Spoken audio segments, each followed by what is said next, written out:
ഇങ്ങനെ ഒരു കാശുരൂപം നഷ്ടപ്പെട്ടു പോയി. ജർമ്മനിയിൽ പറയുന്നത് റോസൻഖാൻ എന്നാണ് പറയുന്നത്, കൊന്തയ്ക്ക് പറയുന്നത്. ഞാൻ പറഞ്ഞു എൻ്റെ കയ്യിൽ നിന്ന് നഷ്ടപ്പെട്ടു പോയി. ഞാൻ അവിടുത്തെ വേസ്റ്റ് പാത്രത്തിലൊക്കെ ഞാൻ പോയി നോക്കി എൻ്റെ കാശുരൂപം ഉണ്ടോയെന്ന്. പിന്നെ ഒരു എനിക്കറിയില്ല, നമ്മുടെ ഒരു വേണ്ടപ്പെട്ടവർ നമുക്ക് നഷ്ടപ്പെട്ടു പോയാൽ ഇത്രയും വേദന നമുക്കുണ്ടാവുമോ എന്നറിയില്ല. ഞാൻ ഒരുപാട് കരഞ്ഞ് ഞാൻ അമ്മയോട് മാപ്പ് പറഞ്ഞ് ഞാൻ പ്രാർത്ഥിച്ചു, അമ്മേ തെറ്റ് പറ്റിപ്പോയി എന്നോട് ക്ഷമിക്കണമെന്ന് പറഞ്ഞു. ഞാൻ അന്ന് തന്നെ ഹസ്ബൻഡ് ഏജൻസി, ഞാൻ പാലായിൽ നിന്ന് വരുന്നു. ഞാനിപ്പോൾ ജർമ്മനിയിൽ നേഴ്സായിട്ട് ജോലി ചെയ്യുകയാണ്. ഞാൻ ആദ്യമായിട്ട് കൃപാസനത്തിൽ വന്ന് ഉടമ്പടി എടുക്കുന്നത് 2019 ജനുവരി മാസം 10-ാം തീയതിയാണ്. ഞാൻ 2007 നേഴ്സിംഗ് പാസ്സായ ആളാണ്. അതിന് മുന്നായിട്ട് ഞാൻ TTC കഴിഞ്ഞു. ഞാൻ സ്പോർട്സിലൊക്കെ നാഷണൽ ലെവലിൽ വരെ പ്രൈസ് കിട്ടിയ ഒരാളാണ്. അപ്പോൾ എൻ്റെ കൂടെ സ്പോർട്സിനുണ്ടായിരുന്ന എല്ലാവർക്കും ജോലിയായി. TTC കഴിഞ്ഞ എല്ലാവർക്കും ജോലിയായി. നേഴ്സിംഗ് കഴിഞ്ഞ എല്ലാവരും നല്ല ജോലിയിലായി.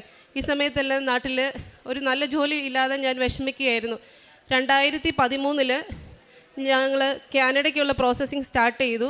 അപ്പോൾ 2013 ജൂൺ മാസം 13-ാം തീയതി ഒരുപാട് നാളത്തെ ജോലികളുടെ ശ്രമത്തിന് ശേഷം ജോലികളൊന്നും റെഡിയാവാഞ്ഞിട്ട് എൻ്റെ ഹസ്ബൻഡ് ഇറ്റലിക്ക് പോയി. അപ്പം എൻ്റെയും മക്കളുടെയും പേപ്പറുകൾ ഞാൻ കാനഡയ്ക്ക് സബ്മിറ്റ് ചെയ്തു. അപ്പോൾ ഒരു അധികം മൂവ്മെൻറ്റ്സ് ഒന്നും ഇല്ല. അപ്പോൾ ഡിലേ ആണ്. നമ്മൾ ഓരോ പേയ്മെൻറ്റുകളെല്ലാം കൊടുക്കുന്നുണ്ട്. അപ്പോൾ അവർ ഒരു 5 വർഷത്തിന് ശേഷം ഇതിൻ്റെ പ്രോസസ്സിങ് ഏകദേശം റെഡിയായി. ആ സമയത്ത് തന്നെ ഈ ജോലി ഡിലേ ആവുന്നതുകൊണ്ട് തന്നെ ഞാൻ ജർമ്മൻ പഠിക്കാനായിട്ട് തുടങ്ങിയിരുന്നു. അപ്പോൾ ഈ 2 പ്രോസസ്സിങ് ഒരേ സമയത്ത് നടക്കുകയാണ്. അപ്പോൾ ജർമ്മൻ്റെ എക്സാമൊക്കെ നടക്കുന്നുണ്ട്. ദൈവകൃപയാൽ അതൊക്കെ A1 A2 B1 3 മോഡ്യൂൾ വരെ പാസ്സാകാനായിട്ടുള്ള ഒരു കൃപ ലഭിച്ചു. അതിനോടിടയ്ക്ക് എൻ്റെ കാനഡയുടെ PR ലാൻഡിങ് ഫീ വരെ ഞാൻ അടച്ചു. അതായത് എനിക്ക് മക്കൾക്ക് 2 പേർക്കും ഒന്നിച്ച് പോകാനുള്ള എല്ലാ ഡോക്യുമെൻറ്റ്സുകളും റെഡിയായി. ലാൻഡിങ് ഫീ അടച്ചതിന് ശേഷം അവരെന്നോട് ചോദിക്കുകയാണ്, ഹസ്ബൻഡിൻ്റെ പോലീസ് ക്ലിയറൻസ് സർട്ടിഫിക്കറ്റ് ചോദിച്ചു. അപ്പം ഹസ്ബൻഡ് ഇറ്റലിയിലാണെന്ന് ഞാൻ അവർക്ക് ഇറ്റലിയിലാണെന്നുള്ളതിൻ്റെ ഡോക്യുമെൻറ്റ്സ് ഒന്നും ഞാൻ കൊടുത്തിട്ടില്ല. ആൾ കേരളത്തിലാണെന്നുള്ള രീതിയിലാണ് ഞാൻ അപ്ലൈ ചെയ്തിരുന്നത്. അപ്പം എനിക്ക് ഒരു തരത്തിലും PCC കൊടുക്കാനായിട്ട് പറ്റത്തില്ല. അപ്പോൾ എൻ്റെ ഏജൻസി എന്നോട് പറഞ്ഞു, നീ ഒരു കാര്യം ചെയ്യുക, ഒരു ഡിവോഴ്സ് സർട്ടിഫിക്കറ്റ് സബ്മിറ്റ് ചെയ്യുക, അങ്ങനെയാണെങ്കിൽ നിനക്കും മക്കൾക്കും പോകാനായിട്ട് പറ്റുമെന്ന് പറഞ്ഞു. അപ്പോൾ ഹസ്ബൻഡ് ഇറ്റലിയിലാണ്, ആൾക്ക് വരാനായിട്ട് സാധിക്കുന്നില്ല. അപ്പോൾ ആൾ വിചാരിച്ചു എല്ലാവർക്കും ഒന്നിച്ച് താമസിക്കാനായിട്ട് സാധിക്കുമല്ലോ എന്ന് പറഞ്ഞു. എന്നോട് പറഞ്ഞു ഒരു വക്കീലിനെ പോയി കണ്ട് ഡിവോഴ്സ് സർട്ടിഫിക്കറ്റ് കൊടുക്കാൻ പറഞ്ഞു. അപ്പോൾ ഞാൻ പരിശുദ്ധ അമ്മയോട് പറഞ്ഞു, അമ്മേ വിവാഹം എന്ന കൂദാശിയിൽ പരിശുദ്ധ അൾത്താരയുടെ മുന്നിൽ ബൈബിളിൽ തൊട്ട് സാക്ഷ്യം ചെയ്ത ഇന്നത്തെ ലോകത്തിൽ ഒരുപാട് പേര് നിസ്സാര കാര്യങ്ങൾക്ക് പോലും ഡിവോഴ്സ് ചെയ്യുന്ന ഈ സമയത്ത് എനിക്ക് എന്തായാലും അങ്ങനെ ചെയ്യാൻ പറ്റത്തില്ല, നീ എന്നെ സഹായിക്കണമെന്ന് പറഞ്ഞു. അങ്ങനെ ഇരിക്കുന്ന ഒരു ദിവസം ഞാൻ ഫേസ്ബുക്ക് സ്ക്രോൾ ചെയ്ത് പോകുന്ന സമയത്ത് ഒരു അഡ്വർടൈസ്മെൻറ്റ് കാണുകയാണ്, ജർമ്മനിയിലേക്ക് നേഴ്സുമാരെ ആവശ്യമുണ്ടെന്നുള്ള രീതിയിൽ. ഞാൻ അപ്പം തന്നെ അവർക്ക് മെസ്സേജ് അയച്ചു, എനിക്ക് താല്പര്യമുണ്ടെന്ന്. അന്ന് തന്നെ എൻ്റെ ഇൻ്റർവ്യൂസ് നടന്നു. അപ്പോൾ എനിക്ക് ജർമ്മൻ ആ സമയത്ത് ഞാൻ B2 ആയി. B2ൻ്റെ 2 മോഡ്യൂളെ ഞാൻ പാസ്സായിട്ടുള്ളൂ. അപ്പോൾ അവർ ഇൻ്റർവ്യൂ എടുത്തിട്ട് എന്നോട് പറഞ്ഞു, നീ നന്നായിട്ട് സംസാരിക്കുന്നുണ്ട്, ഞങ്ങൾക്ക് നിന്നെ ജർമ്മനിയിലേക്ക് കൊണ്ടുപോകാനായിട്ട് താല്പര്യമാണെന്ന് പറഞ്ഞു. എന്നിട്ട് എൻ്റെ പ്രോസസ്സിങ്ങുകളെല്ലാം സ്റ്റാർട്ട് ചെയ്തു. പക്ഷേ നമുക്ക് ജർമ്മനിയിൽ കൊറോണ വന്ന് എല്ലാം അവധിയായി, നമ്മുടെ കേരളത്തിലും ഓഫീസുകളെല്ലാം അവധിയായി. അപ്പം 2 വർഷത്തോളം സമയമെടുത്തു. പക്ഷേ പരിശുദ്ധ അമ്മയുടെ അനുഗ്രഹത്താൽ, ഈശോയുടെ കൃപയാൽ 1 രൂപ പോലും ഏജൻസിക്ക് കൊടുക്കാതെ എൻ്റെ ഫ്ലൈറ്റ് ടിക്കറ്റുകൾ വരെ അവർ തന്നെയാണ് എല്ലാം റെഡിയാക്കിയത്. ജർമ്മനിയിൽ പോയിട്ട് എനിക്ക് അവിടെ എക്സാം ഉണ്ടായിരുന്നു. നമ്മളിവിടെ നഴ്സിംഗ് കഴിഞ്ഞിട്ട് പോയാലും നമ്മൾ അവിടെ ജർമ്മൻ ഭാഷയിൽ നമ്മുടെ ഈ ഡിസീസ് കണ്ടീഷനൊക്കെ പഠിച്ച് നമ്മളവിടെ എക്സാം ചെയ്യണം. അപ്പം 5 പേരിരുന്നാണ് നമുക്ക് എക്സാം നടത്തുന്നത്. അതായത് നമ്മുടെ സ്പീക്കിങ്ങിൻ്റെ നമ്മൾ സംസാരിക്കുന്ന എക്സാം അവർ നമുക്ക് ചെയ്യുന്നത്. അപ്പം 5 പേര് ഇരിക്കുകയാണ്. ഞാനപ്പം 4-5 പാട്ടിൽ നിന്നാണ് നമുക്ക് ക്വസ്റ്റ്യൻസ് വരുന്നത്. അപ്പോൾ ഓരോരുത്തരും മാറി മാറി ക്വസ്റ്റ്യൻസ് ചോദിക്കും. അപ്പം ഞാൻ അമ്മയോട് പറഞ്ഞു, ബാക്കി ഒരു ഭാഗവും ഞാൻ പറഞ്ഞില്ല. ഡിസീസ് കണ്ടീഷൻ വന്നപ്പോൾ പറഞ്ഞു 20 എണ്ണം ഉണ്ട്, അതിൽ 1 എണ്ണം ഞാൻ നന്നായിട്ട് ഫോക്കസ് ചെയ്തു, അത് നന്നായിട്ട് ഞാൻ പഠിച്ചിട്ടുണ്ട്. ഏത് ഭാഗത്തുനിന്ന് എന്ത് ചോദിച്ചാലും എനിക്ക് പറയാൻ സാധിക്കുന്ന എനിക്കൊരു ധൈര്യം ഉണ്ടായിരുന്നു. അപ്പം ഞാൻ അമ്മയോട് പറഞ്ഞു, അവരൊരു ലെറ്റർ തരും, 5 ലെറ്റർ തരും, അതിലേതെങ്കിലും 1 എണ്ണമാണ് വരുന്നത്. അപ്പം നമുക്ക് പിന്നീട് ചേഞ്ച് ചെയ്യാനായിട്ട് പറ്റത്തില്ല. അപ്പം ഞാൻ ചോദിച്ചത് തന്നെ മാതാവ് എനിക്ക് തന്നു. പക്ഷേ എല്ലാ ഭാഗത്തുനിന്നും റെഡിയായിട്ട് പോയി എനിക്ക് ആ ഒരു പാട്ട് മാത്രം പാസ്സാവാനായിട്ട് സാധിച്ചില്ല. ബാക്കി എല്ലാത്തിനും നല്ല മാർക്കോടുകൂടി പാസ്സാകാൻ പറ്റി. 2 ദിവസത്തിന് ശേഷം അവർ വീണ്ടും എനിക്ക് ഒരു എക്സാം കൂടി നടത്തി. കാരണം ബാക്കി എല്ലാം ഓക്കെയാണ്, പ്രാക്ടിക്കലെല്ലാം ഞാൻ പാസ്സായി, ഈ ഒരു ഭാഗം മാത്രമേ റെഡിയാവാനുള്ളൂ. അപ്പോൾ എനിക്ക് അന്ന് കിട്ടിയത്, ഞാൻ ഒട്ടും പ്രിപ്പയർ ആവാതിരുന്ന ഒരു ഇതാണ് എനിക്ക് കിട്ടിയ ഒരു ഡിസീസ് കണ്ടീഷനാണ് കിട്ടിയത്. പക്ഷേ അവർ ചോദിച്ച എല്ലാ ചോദ്യങ്ങൾക്കും വളരെ വ്യക്തമായിട്ട് ഉത്തരം നൽകാനും ആ എക്സാം പാസ്സാവാനുള്ള കൃപ നൽകി. ഇപ്പം ഞാൻ രജിസ്ട്രേഡ് നേഴ്സായിട്ട് ജോലി ചെയ്യുന്നു. നമ്മൾ ഈ എക്സാം പാസ്സാകാൻ നമുക്ക് ആകെ 2 ചാൻസേ ഉള്ളൂ. അതിൽ പാസ്സായില്ല എന്നുണ്ടെങ്കിൽ നമ്മൾ ഒന്നുകിൽ നാട്ടിലേക്ക് തിരിച്ചു പോരണം, അല്ലെങ്കിൽ നമ്മൾ ജർമ്മനിയിൽ വീണ്ടും നേഴ്സിംഗ് പഠിക്കാനായിട്ട് തുടങ്ങണം. അങ്ങനെ നമ്മുടെ ഒരുപാട് മക്കൾ അവിടെയുണ്ട്, നേഴ്സിംഗ് പഠിക്കുന്ന മക്കളുണ്ട്. അപ്പം അമ്മയുടെ അനുഗ്രഹത്താൽ ആ എക്സാം പാസ്സാവാനും രജിസ്ട്രേഡ് നേഴ്സ് ആവാനും സാധിച്ചതിന് അമ്മയ്ക്ക് നന്ദി. എൻ്റെ കല്യാണം കഴിഞ്ഞത് 2009 അപ്പം അന്ന് ഞങ്ങൾക്ക് നല്ലൊരു ഭവനമുണ്ട്, 3000 സ്ക്വയർ ഫീറ്റുള്ള ഒരു വീടാണ്. എന്നിട്ട് പപ്പയ്ക്ക് റിയൽ എസ്റ്റേറ്റ് ആണ്. പപ്പ സ്ഥലങ്ങളൊക്കെ കൊടുക്കാനായിട്ട് പറ്റാതെ വന്നപ്പോൾ പപ്പ ഭവനം കൊടുത്തു. അതിനുശേഷം ഞങ്ങൾക്ക് 13 വർഷമായിട്ട് ഭവനം വാങ്ങാനായിട്ട് പറ്റിയില്ല. അപ്പോൾ പപ്പയുടെ ബിസിനസ്സുകളൊക്കെ പോകുന്നു എന്ന് കണ്ടപ്പം ഞാനൊരു ദിവസം പപ്പായോട് ഇങ്ങനെ ചോദിച്ചു, പപ്പ ഞങ്ങൾക്ക് ഭവനം പണിയാനായിട്ട് ഒരു 10 സെൻറ്റ് സ്ഥലം പപ്പയ്ക്ക് തരുമോ, ഞങ്ങൾക്ക് തരാമോ എന്ന് ചോദിച്ചു. പപ്പ പറഞ്ഞു ഇപ്പം ആർക്കും തരുന്നില്ല. പപ്പ പറഞ്ഞു അത് നമ്മൾ വീട്ടിൽ നിന്ന് മാറും എന്നുള്ള സങ്കടത്തിലായിരിക്കും. പപ്പ പറഞ്ഞു ഇപ്പം ആർക്കും തരുന്നില്ല എന്ന് പറഞ്ഞു. പക്ഷേ അതെൻ്റെ മനസ്സിൽ ഞങ്ങൾ വഴക്കോ കാര്യങ്ങളോ ഒന്നും ഉണ്ടായില്ല, അത് അങ്ങനെ കിടന്നു. പിന്നെ കൊറോണയുടെ കാലമായി.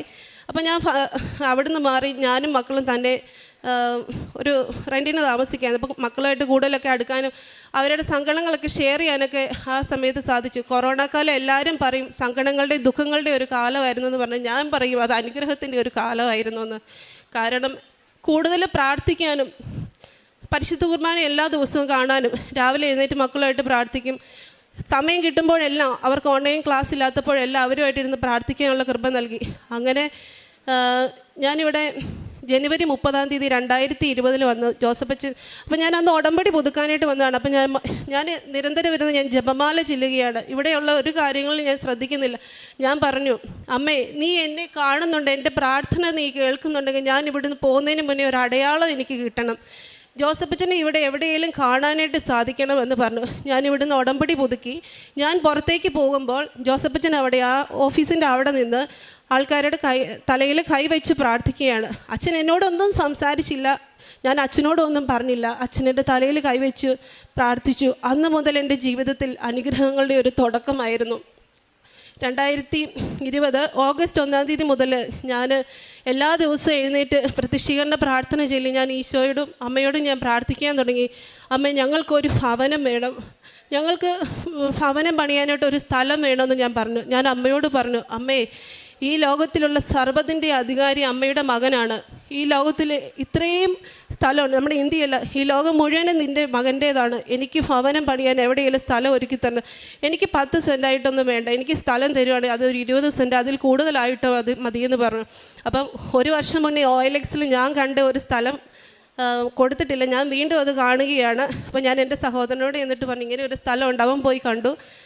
ദൈവകൃപയാൽ 35.25 സെൻറ്റ് സ്ഥലം അന്ന് വാങ്ങാനായിട്ട് പറ്റി. അപ്പം ഞാൻ എവിടെ പോയാലും എൻ്റെ ഹസ്ബൻഡ് ഇറ്റലിയിലാണ്, എൻ്റെ കൂടെ വരാനായിട്ട് ആരുമില്ല. അപ്പം ഞാൻ പറയും ഞാൻ വിശ്വാസ പ്രമാണം ചൊല്ലി ഞാൻ എൻ്റെ ഉടമ്പടി കാശുരൂപം കയ്യിലെടുക്കും. ഞാൻ പറയും അമ്മേ കൂടെ വരണേ, എൻ്റെ മുന്നിൽ നടക്കണേ, എന്നെ സഹായിക്കണമേ എന്ന് പറയും. ആ കാശുരൂപം കയ്യിൽ പിടിച്ച് ഞാൻ പോയിട്ടുള്ള ഒരു വഴികളിലും എനിക്ക് പരാജയപ്പെടേണ്ടതായിട്ട് വന്നില്ല. പക്ഷേ ഈ ആധാരം ചെയ്ത സമയത്ത് ഈ സ്ഥലങ്ങൾ എടുക്കുന്നതിന് എനിക്ക് ഒരുപാട് തടസ്സങ്ങളുണ്ടായി. എൻ്റെ കൂടെ നിന്ന് എന്നെ സഹായിക്കേണ്ട പലരും എൻ്റെ ഹസ്ബൻഡിന് സ്ഥലം മോശമാണെന്നുള്ള രീതിയിലുള്ള ഇൻഫർമേഷൻസ് കൊടുത്ത് അങ്ങനെ ഒരുപാട് സഹനങ്ങളിൽ കൂടി കടന്നു പോകേണ്ടി വന്നു. അപ്പോൾ നമ്മുടെ പറമ്പെല്ലാം ലെവൽ ചെയ്ത് കഴിഞ്ഞിട്ട് ഞാനും എൻ്റെ മക്കളും എൻ്റെ ചേച്ചിയുടെ മക്കളൊക്കെ ഉണ്ട്, ഞങ്ങൾ അവിടെ പോയിട്ട് ഓരോരുത്തരായിട്ട് നടന്ന് ആ പറമ്പിന് ചുറ്റും നടന്ന് ഞങ്ങൾ ജപമാല ചൊല്ലി കുഞ്ഞുങ്ങൾ വിശ്വാസ പ്രമാണം ചൊല്ലി പ്രാർത്ഥിച്ചു. ഞാൻ ഒരു ബൈബിൾ വചനം പേപ്പറിൽ എഴുതിയിട്ട് ഞാൻ പ്ലാസ്റ്റിക് കവറിലാക്കി.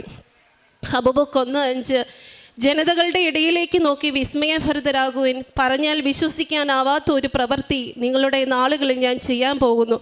ഞാൻ എന്നിട്ട് അവിടെ നിന്ന് ഞാൻ വിശ്വാസ പ്രമാണം ചൊല്ലി പ്രാർത്ഥിച്ചിട്ട് ഞാൻ അവിടെ ഒരു കുഴി കുഴിച്ച് ഞാൻ ആ വചനം ഞാൻ അവിടെ കുഴിച്ചിട്ടു. അന്നു മുതൽ ഒരു സ്ഥലം വാങ്ങണമെന്ന് പ്രതീക്ഷിച്ച് ഞങ്ങൾ പിന്നീട് എൻ്റെ മനസ്സിൽ തോന്നുകയാണ് നമുക്കൊരു ഭവനം പണിതാൽ എന്താണ് കുഴപ്പം എന്നോർത്തു. അപ്പോൾ ഹസ്ബൻഡിന് വിദേശത്ത് വീട് വാങ്ങിയാൽ മതി, നാട്ടിലേക്ക് വരാനായിട്ട് ആൾക്ക് യാതൊരുവിധ താല്പര്യമില്ല. എന്നോട് എപ്പോഴും പറയും നമുക്ക് വിദേശത്ത് വീട് വാങ്ങിയാൽ മതി എന്ന്. അപ്പം ഞാൻ പറയും അത് പോരെ, നമുക്കൊരു ഭവനം നാട്ടിൽ വേണം, നമുക്കൊരു അഡ്രസ്സ് വേണം. അതായിരുന്നു എൻ്റെ ഏറ്റവും വലിയൊരു ആഗ്രഹം എന്ന് പറയുന്നത്. കാരണം എല്ലാം ഉണ്ടായിട്ട് ഒരു സുപ്രഭാതത്തിൽ നഷ്ടപ്പെട്ടപ്പോൾ അതിൻ്റെ ഒരു വേദന എനിക്ക് വളരെ വലുതായിരുന്നു. ഞാൻ എൻ്റെ അമ്മയോട് പറഞ്ഞു, അമ്മ നീ എന്നെ സഹായിക്കണം. അപ്പോൾ എൻ്റെ ഹസ്ബൻഡിന് ഇതിലേക്കൊരു താല്പര്യം വന്നെങ്കിൽ മാത്രമേ പറ്റത്തുള്ളൂ. അത് കഴിഞ്ഞിട്ട് ഞാനിങ്ങനെ ഓരോ ദിവസം പ്രാർത്ഥിക്കുക, അമ്മയുടെ സഹായം തേടി ഞാൻ ഇങ്ങനെ പ്ലാൻ വരച്ചു, എഞ്ചിനീയറെ പോയി കണ്ട് പ്ലാൻ, എല്ലാ കാര്യങ്ങളും റെഡിയായി. നമ്മൾ ഞാൻ അപ്പോൾ എൻ്റെ സഹോദരൻ 10 വർഷമായി വിദേശത്ത് ജോലി ചെയ്ത ആൾ നാട്ടിൽ വരികയാണ്. അപ്പോൾ എല്ലാ കാര്യങ്ങളും അമ്മ അവനിലൂടെ എനിക്ക് നടത്തി തന്നു. കാരണം നമ്മുടെ ഒരു രൂപ പോലും നഷ്ടപ്പെട്ടു പോകാനായിട്ട് അമ്മ ഇടയാക്കിയില്ല എന്നുള്ളതാണ് ഏറ്റവും വലിയൊരു കാര്യം. അപ്പോൾ ഈ പല ഭാഗത്തുനിന്ന് എതിർപ്പുണ്ടായതുകൊണ്ട് എനിക്കിവിടെ വരാൻ പറ്റത്തില്ല. കൊറോണ കാരണം എല്ലാം അടച്ചിട്ടിരിക്കുകയാണ്. നമ്മൾ സ്ഥലം വാങ്ങി ഇടവകപ്പള്ളിയിൽ അച്ഛനോട് ചെന്നിട്ട് പറഞ്ഞു, അച്ഛാ ഇങ്ങനെ ഒരു സ്ഥലം ഞാൻ പോയി കണ്ടിട്ടുണ്ട്, അച്ഛനൊന്ന് പോയി ഒന്ന് വന്ന് കാണാവോ എന്ന് പറഞ്ഞു. അച്ഛൻ വന്നത് സ്ഥലം എനിക്ക് വെഞ്ചരിച്ച് തന്നിട്ട് അച്ഛൻ എന്നോട് പറഞ്ഞു, നീ ഒന്നുകൊണ്ടും വിഷമിക്കേണ്ട, അനുഗ്രഹത്തിൻ്റെ ഒരു സ്ഥലമാണ്, നിനക്ക് നന്മയെ ഉണ്ടാവുള്ളൂ എന്ന് പറഞ്ഞു. അതുപോലെ ഭവനത്തിൻ്റെ പ്ലാനെല്ലാം റെഡിയായി കഴിഞ്ഞപ്പോൾ ഞാൻ ഇടവകപ്പള്ളിയിൽ ചെന്നിട്ട് അച്ഛൻ്റെ അടുത്ത് ഞങ്ങളുടെ മക്കളും അന്ന് കുർബാനയ്ക്ക് പോയി. അത് കഴിഞ്ഞിട്ട് ഞാനത് അൾത്താരയിൽ വിശുദ്ധ ബലി അർപ്പിക്കുമ്പോൾ അവിടെ അച്ഛൻ്റെ കൊടുത്ത് അച്ഛനത് പ്രാർത്ഥിച്ചു. നമ്മൾ കല്ലിടാനായിട്ട് വാങ്ങി ആ കല്ലിൽ മുഴുവൻ ഞങ്ങൾ ഈശോയുടെ വചനങ്ങൾ എഴുതി, ഞാനും മക്കളും എല്ലാവരും മാറി മാറി എഴുതി. അത് കഴിഞ്ഞിട്ട് എൻ്റെ കയ്യിൽ കാശുരൂപമൊന്നുമില്ല, എല്ലാം അടവാണല്ലോ. അപ്പം ഇവിടുന്ന് വെഞ്ചിരിച്ചിട്ട് ഇവിടുന്ന് കിട്ടി എനിക്കൊരു കാശുരൂപമുണ്ട്, ഉടമ്പടി കാശുരൂപമല്ല, അല്ലാതെ മാതാവിൻ്റെ ഒരു കാശുരൂപമുണ്ട്. ഞാൻ അതിനകത്ത് വെച്ചിട്ട് പറഞ്ഞു, അമ്മേ നിൻ്റെ ശക്തി ഇവിടെ വെളിപ്പെടുത്തണം, നീ മാത്രമേ എന്നെ സഹായിക്കാനായിട്ടുള്ളൂ എന്ന് പറഞ്ഞു. ആ സമയത്ത് തന്നെ എൻ്റെ ജോലിയുടെ കാര്യങ്ങളൊക്കെ റെഡിയാവുന്നുണ്ട്. അപ്പോൾ 2022 ജനുവരി മാസം 19-ാം തീയതി ഞാനിവിടുന്ന് ജർമ്മനിക്ക് പോവുകയാണ്. അപ്പോൾ ജർമ്മനിക്ക് പോകുമ്പോൾ ഞാൻ പ്രതീക്ഷിച്ചതിൻ്റെ ഇരട്ടി സാലറിയാണ് ദൈവം എനിക്ക് അവിടെ നൽകിയത്. അതുപോലെ എൻ്റെ ഹസ്ബൻഡിന് ജോലിയുണ്ട്. അപ്പോൾ ഒരു രൂപ പോലും കുടുംബസ്വത്തായിട്ട് വാങ്ങാതെ 2500 സ്ക്വയർ ഫീറ്റിൻ്റെ മേളിലുള്ള ഒരു ഭവനം പണിയാനായിട്ട് ദൈവം അനുഗ്രഹിച്ചു. സ്ട്രക്ചർ പൂർത്തിയാക്കാനായിട്ട് ഞങ്ങൾ ആഗ്രഹിച്ചപ്പോൾ ആ ഭവനത്തിൻ്റെ പണി മുഴുവൻ പൂർത്തിയാക്കി. 2022 ജനുവരി 19-നാണ് ഞാൻ ഇവിടുന്ന് പോകുന്നത്. അപ്പം ഞാൻ എല്ലാ ദിവസവും ഉടമ്പടി പ്രാർത്ഥന കൂടും, ഞാൻ പ്രാർത്ഥിക്കും. നമ്മൾ റെൻറ്റിന് താമസിച്ച സമയത്ത് തന്നെ എൻ്റെ ഹസ്ബൻഡ് സാമ്പത്തികമായിട്ട് ഒരുപാട് പേരെ സഹായിക്കുമായിരുന്നു. അപ്പോൾ അന്നേരം ഞാൻ പറയും, നമ്മളിങ്ങനെ സഹായിച്ചു കഴിഞ്ഞാൽ നമ്മൾ എന്ത് ചെയ്യുമെന്ന് ചോദിക്കും. അപ്പോൾ എന്നോട് പറയും, നിനക്ക് മടിയാണ്. ഞാൻ അറിയാതെ ആൾ സഹായിക്കാനായിട്ട് തുടങ്ങി. അത് കഴിഞ്ഞിട്ട് നമ്മൾ ഭവനത്തിൻ്റെ പണി തുടങ്ങി കഴിഞ്ഞപ്പം ഞങ്ങൾ പോലും പ്രതീക്ഷിക്കാതെ എല്ലാ കാര്യങ്ങളും ദൈവം അവിടെ ക്രമീകരിച്ചു തന്നു എന്നുള്ളതാണ്. ഇത്രയും വലിയൊരു ഭവനം പണിത് അത്രയും 35 സെൻറ്റ് സ്ഥലം വാങ്ങിയാലും ഞങ്ങൾ ആ വീടിനായിട്ടൊരു ലോൺ എടുക്കുന്നത് സെപ്റ്റംബർ മാസം 8-ാം തീയതി നമ്മൾ ഹൗസ് വാമിങ് വെച്ചു. ആ സെപ്റ്റംബറും കഴിഞ്ഞ് നവംബർ ലാസ്റ്റാണ് ഒരു ലോൺ പോലും ആ വീടിനായിട്ട് എടുത്തത്. അത്രത്തോളം പരിശുദ്ധാമ്മ ഞങ്ങളെ സഹായിച്ചു. മുഴുവൻ പണിയും പൂർത്തിയായി. ഒരു പണി നടക്കാതെ നിർത്തിവെക്കേണ്ടതായിട്ട് വന്നില്ല. ഒരു ദിവസം പോലും തടസ്സങ്ങളുണ്ടായില്ല. അവിടെ അമ്മ എന്നെ അനുഗ്രഹിച്ചു എന്ന് പറഞ്ഞു കഴിഞ്ഞാൽ ഞാൻ ഇവിടുന്ന് പോയാൽ ഹോസ്റ്റൽ ഫീസ് പോലും എനിക്ക് അവിടെ കൊടുക്കണ്ടായിരുന്നു. 10 മാസം കഴിഞ്ഞതിന് ശേഷമാണ് എനിക്ക് അവിടെ ഹോസ്റ്റൽ ഫീസൊക്കെ കൊടുക്കേണ്ടതായിട്ട് വന്നത്. അത്രയും പരിശുദ്ധ കൂടെ നിന്ന് ഞങ്ങളെ സഹായിച്ചു. അതുപോലെ തന്നെ പിന്നീടുള്ള അനുഗ്രഹം എന്ന് പറയുന്നത് നമ്മുടെ ഇവിടുന്ന് കിട്ടിയ വെഞ്ചിരിച്ച് ഉപ്പിട്ട് പ്രാർത്ഥിച്ചു.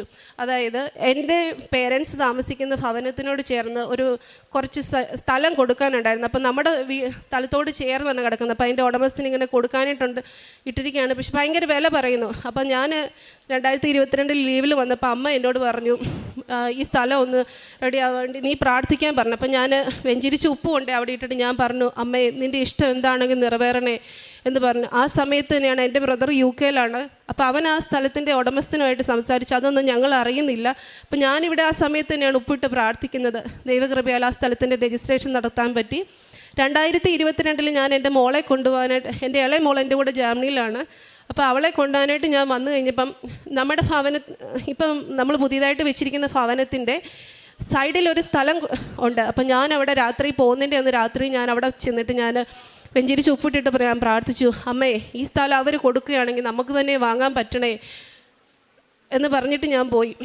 ഈ 2024 ഓഗസ്റ്റ് ഓഗസ്റ്റ് മാസത്തിൽ എനിക്കൊരു കോള് വരികയാണ്, ചേച്ചി ഞങ്ങൾ ഈ സ്ഥലം കൊടുക്കാൻ പോവുകയാണ്, എന്തെങ്കിലും ഒരു തീരുമാനം പറയാമോ എന്ന് ചോദിച്ചു. അതെനിക്ക് എന്നെ സംബന്ധിച്ച് വലിയൊരു ക്വസ്റ്റ്യൻ മാർക്കായിരുന്നു. ഞാൻ ഹസ്ബൻഡുമായിട്ട് സംസാരിച്ചു. അപ്പോൾ ആൾക്ക് അതിനോട് താല്പര്യമില്ല. അത് കഴിഞ്ഞിട്ട് പിന്നെ ഞങ്ങൾ പരസ്പരം ആലോചിച്ചൊരു തീരുമാനം എടുത്ത് നമുക്ക് വാങ്ങാം. അപ്പോൾ ഹസ്ബൻഡ് എന്നോട് പറയുകയാണ്, നീ തന്നെ ഒരു തീരുമാനം എടുത്തോളൂ, നീ എന്ത് തീരുമാനം എടുത്താലും ആ തീരുമാനത്തിന് നിൻ്റെ കൂടെ ഞാൻ ഉണ്ടാവുമെന്ന് പറഞ്ഞു. അവിടെ എന്നെ കുഴപ്പിക്കുന്ന ഒരു ഇതായിരുന്നു.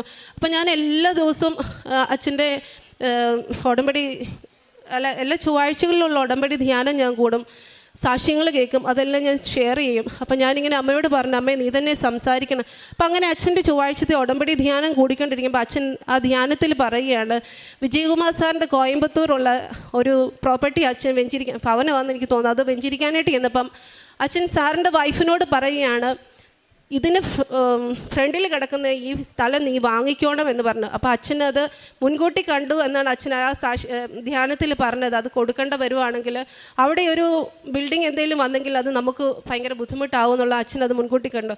അപ്പം ഞാൻ ആ ധ്യാനം കൂടുന്നതിന് മുന്നേ തന്നെ ഞാൻ പ്രാർത്ഥിച്ചിരുന്നു. അപ്പോൾ അച്ഛൻ ആ ധ്യാനത്തിൽ എന്നോട് സംസാരിക്കുന്നത് പോലെയാണ് എനിക്ക് തോന്നിയത്. അപ്പം ഞാൻ ഹസ്ബൻഡുമായിട്ട് പറഞ്ഞു, നമുക്കെന്നാൽ അത് എടുക്കാം എന്ന് പറഞ്ഞു. ആ സ്ഥലം 12.25 സെൻറ്റ് സ്ഥലമുണ്ട്. അപ്പം അതിൻ്റെ രജിസ്ട്രേഷന് ഈ 16-ാം തീയതി നടന്നു. അപ്പോൾ ഈ ഓഗസ്റ്റ് മാസത്തിൽ ഞാൻ എൻ്റെ കയ്യിൽ എപ്പോഴും കൊണ്ടു നടന്നതാണ് ഈ ഉടമ്പടി കാശ് രൂപ. എവിടെ പോകണമെങ്കിലും എനിക്ക് കൂട്ടുവരാനായിട്ട് എൻ്റെ അമ്മയായിരുന്നു എൻ്റെ കൂട്ടത്തിൽ, പരിശുദ്ധ അമ്മയായിരുന്നു. അപ്പം ഞാൻ എന്നും ഡ്യൂട്ടിക്ക് പോകുമ്പോൾ ഞാൻ ജപമാലയിൽ 10 മണിയുള്ള ജപമാലയിൽ ഞാൻ നൂല് കൊണ്ട് കെട്ടി അത് ഒരിക്കലും നഷ്ടപ്പെട്ട് പോകാതെ വെച്ചിരുന്നതാണ്. അപ്പം ഞാൻ ഡ്രസ്സ് ചേഞ്ച് ചെയ്ത് ഡ്യൂട്ടി കഴിഞ്ഞിട്ട് ഡ്രസ്സ് ചേഞ്ച് ചെയ്തപ്പോൾ ഞാൻ അവിടെ ഒരു അലമാരിയുടെ മുകളിൽ ഞാൻ എൻ്റെ ഉടമ്പടി കാശുരൂപമുള്ള കൊന്ത വെച്ചിരുന്നു. അപ്പോൾ എല്ലാ ദിവസവും ഞാൻ ഡ്യൂട്ടിക്ക് പോകുമ്പോൾ ഞാൻ നടന്നു പോകുന്നത്, നമ്മുടെ വീട്ടിൽ നിന്ന് 20 മിനിറ്റ് നടന്നു പോകാനുള്ള ദൂരമേ ഉള്ളൂ എനിക്ക് ജോലി സ്ഥലത്തേക്ക്. അപ്പം ഞാൻ ഈ ജപമാല അവിടെ വെച്ചിട്ട് ഞാൻ പോയി. ഞാൻ തിരിച്ച് പോന്നപ്പോൾ അത് എടുക്കാൻ